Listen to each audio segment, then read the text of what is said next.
ناظرین بریک کے بعد آپ کو خوش آمدید کہتے ہیں. پروگرام آخر بات کیا ہے, اور بات ہو رہی ہے بنگلہ دیش کی تبدیلی کے حوالے سے, جو وہاں تبدیلی ہوئی ہے. تو ہم بات کریں توصیف صاحب سے کہ یہ عوامی بغاوت ہے یا فوجی بغاوت, اس پہ توصیف صاحب اپنا جو ہے وہ اپنی رائے دے رہے تھے.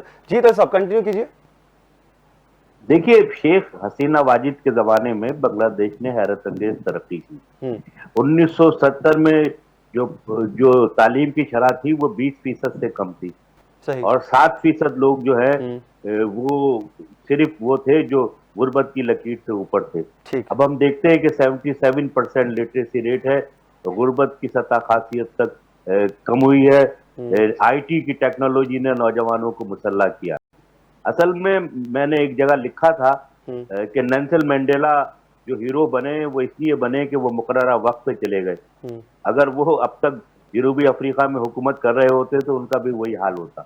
اصل میں شیخ حسینہ واجد نے ترقی تو دی مگر شخصی آمریت آ گئی, اور جب شخصی آمریت آ جاتی ہے تو انسانی حقوق پامال ہوتے ہیں, سیاسی جماعتوں پہ پابندی لگتی ہے, میڈیا کے خلاف پابندی لگتی ہے, مخالفین کو لاپتہ کیا جاتا ہے. تو وہ سب کچھ اس لیے ہوا کہ جو نئی نسل آئی, آج ہی میں نے خبر پڑھی کہ یہ ساری تحریک 24 سال کی خواتین نے چلائی ہے, جو نئی صدی کی پیداوار ہے, جو تعلیم سے اور آئی ٹی سے لیس ہیں. تو ظاہر ہے جب سماجی تبدیلی ہوگی اور آپ اسے آزادی نہیں دیں گے اور اس کے آزادی کے حق کو تسلیم نہیں کریں گے تو پھر نوجوان نکلیں گے.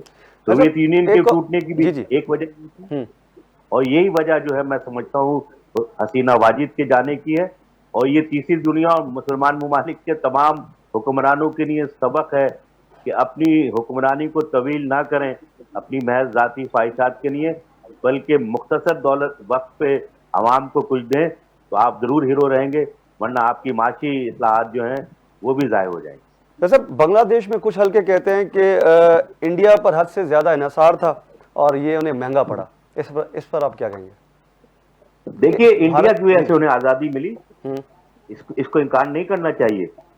اور دوسری بات یہ ہے کہ انڈیا انڈسٹری میں آگے ہے, تو انڈیا جو ہے وہاں کی صنعت میں, مگر حسینہ واجد نے چین سے بھی قریبی تعلقات قائم کیے ہوئے تھے. ان کی جو ٹیکسٹائل کی صنعت, گارمنٹ کی صنعت ڈیولپ ہوئی چین کی وجہ سے ہوئی تھی.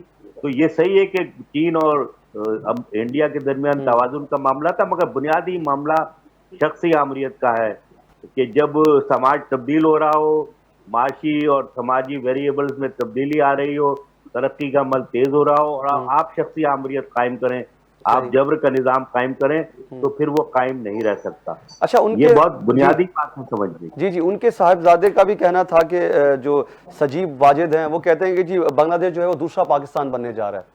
یہ بات سمجھ نہیں آئی کہ بنگلہ دیش کس طرح دوسرا پاکستان بننے جا رہا ہے. اچھا ایک اور بات یہ ہے کہ بنگلہ دیش کی ترقی میں ڈاکٹر یونس کے مائکرو فائننسنگ کا بڑا اہم کردار ہے. بالکل ایسا ہی ہے. ڈاکٹر یونس ہی نے ہی تو مائکرو اکنامکس کا فلسفہ دیا, اور جو خواتین کی جو معاشی حالت بہتر ہوئی وہ ڈاکٹر یونس کی وجہ سے ہوئی. اچھا, تو یہ اس کا بڑا اہم کردار ہے. ان کے صاحبزادے کہتے ہیں کہ دوسرا پاکستان بننے جا رہا ہے بنگلہ دیش.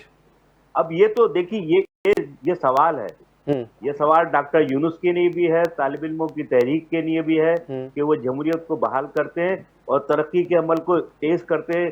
اور وہ جو ورلڈ بینک نے 2013 میں کہا تھا کہ اگر بنگلہ دیش کی ترقی کی رفتار برقرار رہی تو وہ چین کی جگہ لے گا, تو یہ سوال ہے کہ اب آئندہ دنوں میں وہاں سیاسی استحکام آ جائے, ترقی کا عمل تیز ہو, شہری آزادیاں بحال ہوں, مزدوروں کے حقوق ملیں, اور ایک حقیقی جمہوریت آئے, اور پھر جمہوریت کا عمل تیز ہو. تو یہ سوال ہے, اس کا جواب آئندہ سالوں میں آئے گا. یہ ان کا مفروضہ غلط بھی ثابت ہو سکتا ہے اگر ڈاکٹر یونس کو موقع ملا کہ انہیں کام کرنے. ٹھیک ہے ماجد صاحب, پسند کا آرمی چیف لگایا, اس کے باوجود بھی نہ بچ سکی. ماجد صاحب سن رہے ہیں مجھے؟ جی میں سن رہا ہوں آپ کو, سوال مکمل کیجئے. جی میں یہ کہہ رہا تھا کہ شیخ حسینہ نے اپنے پسند کا ہی آرمی چیف لگایا, اس کے باوجود بھی ان کی حکومت نہ بچ سکی. بہت شکریہ علی. دیکھیں یہ توصیف صاحب جو کہہ رہے ہیں میں ان سے 100% اتفاق کرتا ہوں. بات یہ ہے کہ دراصل ایک تو آپ حسینہ واجد کا جو حکومت کا جو اسپین ہے نا, اس کو آپ ذرا دیکھیں تو وہ 1996 میں تھی, وہ 2001 تک, اور اس کے بعد 2009 سے لے کر 2000 تقریباً ابھی 24 تک, تقریباً کوئی 19-20 سال کے قریب اس کی حکومت کا اسپین ہے. تو اس میں جو مین ریزن رہا، دیکھیں ایک فوجی جو اگر ان کا رشتہ دار کیوں نہ ہو، لیکن آپ حکمرانی جس طرز کی آپ رکھتے ہیں، اس حکمرانی کو اگر آپ دیکھیں گے تو بہت سارے آپ کو سوالوں کے جواب مل جائیں گے. جیسے انہوں نے جماعت اسلامی کو جیسے بین نہیں کیا، بلکہ انہوں نے جو بی این پی پارٹی تھی ان کو بھی انہوں نے برباد اور تباہ کر کے رکھ دیا. الیکشنز کمیشن انہوں نے اپنی ایک پارٹی کی ونگ بنا لی. اور اس کے علاوہ یہ جو ابھی سل نے بھی بتایا کہ دیکھیں اسٹوڈنٹس کا ایک بہت بڑا رول ہوتا ہے. ہمارے پاس تو اسٹوڈنٹ پالیٹکس ختم ہو گئی ہے، اور اسٹوڈنٹ وہاں کی جو اسٹوڈنٹس ہیں ان کی پالیٹکس بڑی ایک جاندار پالیٹکس ہے، اور اس میں ان کا بہت بڑا ایک رول ہے. ٹھیک. ابھی بھی آپ دیکھیں اسی اسٹوڈنٹ پالیٹکس کی وجہ سے کیبنیٹ کے ممبرس بھی ان کے بچوں کو رکھا ہے ان کی ڈیمانڈ پہ. وہ بچے ہیں ابھی اسٹوڈنٹ پڑھ رہے ہیں، لیکن وہ ایڈوائزر اور منسٹر بن گئے. تو میرا خیال ہے جو مین ریزن ہے وہ جو حسینہ واجد کی اس کی حکمرانی کا طرز عمل تھا، جس طرح اس نے حکومت کی، لیکن اس کو ٹریگر ان کی بچوں نے کیا، جن کی جو ایک اسٹرائک تھی اور جن کا پروٹیسٹ تھا. وہ اگر ابھی آپ دیکھیں گے تو ان کے جو وائس چانسلرز وغیرہ تھے وہ سارے ریزائن کرتے جا رہے ہیں، پروٹیسٹ ریزائن کرتے جا رہے ہیں. یہ بھی ایک بہت بڑا ایشو تھا کہ انہوں نے ہر جگہ پہ اپنے جو کرونیز لگا دیے تھے، تو ہر جو ادارہ تھا وہ ان کو سپورٹ کر رہا تھا. تو ظاہر سی بات ہے تو سینس آف ڈیپریویشن تھی. ایک تو ہمارا جو بنگلہ دیش کا جو نوجوان تھا، ایک مڈل کلاس تھا، وہ بہت زیادہ 15-20 سالوں میں پیدا ہوا، تو انہوں نے بھی ایک رول ادا کیا، اور اس جو ون پارٹی رول کو انہوں نے ایکسپٹ نہیں کیا. تو میرا خیال ہے میں یہاں پر ایک بریک لے رہا ہوں، بریک کے بعد میں کنٹینیو کرتا ہوں.